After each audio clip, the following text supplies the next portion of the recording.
आबो तो लड़ाई काते के बचाव हुई बना आबो सेदाय जुग खन के लड़ाई काते के बन बचाव कना नित कोरोना साला तेहेन बार पे चांदो धुरियो बन लड़ाई कना उनका गे आबो हिजुक कान जहां घूर्णी होय जहां अडी बतरान घूर्णी होय जहां ना काम साव दाड़े 1200 किलोमीटर वेग उनी साला तेहेन लड़ाई हुई बना आबो मन रे दाड़े शीर्ष हुई तबना मन रे आत्मविश्वास जगह हुई तबना पतियो जगह हुई तबना आबो लड़ाई दाड़े मनते नहा आबोरन सरकार को प्रशासनिक को जहां लेकना कथा को लयाबन कना जहां लेकना सतर्क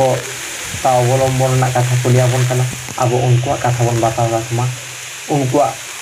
कथा बन भेवाना ताकोमा प्रशासन सला अडी सुद सगाई बन दोहयमा चेदा से निंदा युत जहाना आनाट एटकेटोड़े हुई दाड़िया गया ओना लेकाते आर सानाम को जहाय को ओड़ा अब दो ओत हासा ओड़ा कान ताबोआ रेंगेज होड़ कानाबो ओना लेकाते जहाय को ओड़ा को अडी कम जोरी गया आपे को दो ओना सुर सुपुर ना जहां स्कूल ओड़ा को मेना ओना करे जुदी बोन ताहेन मा जुदी पाकारना आर भागे परिकाठामो मेना तबे खान ओना करे ताहेन लेखान अडी नापायोआ साउते आबरन जहाय गई मेरो को मेना को उनको लगिते जहां बन दोहकाव कना उनको हो जुदी गोड़ा रे मेना को खान तबे खान आड़ा का माबन कारण जहाना निंदेयुते जहाना समस्या हुई लेन खान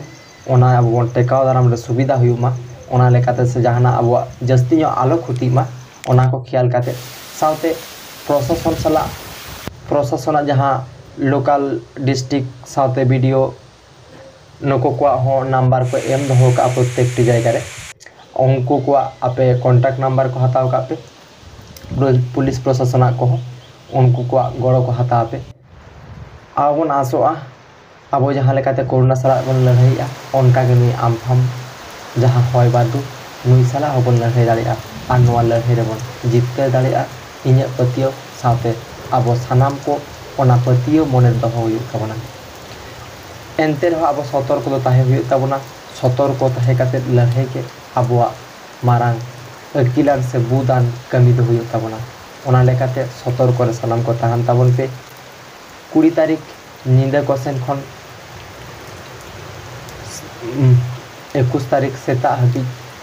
गे जस्ती हय बारडू आबो धरती अतेत रे दाराया ओना लेकाते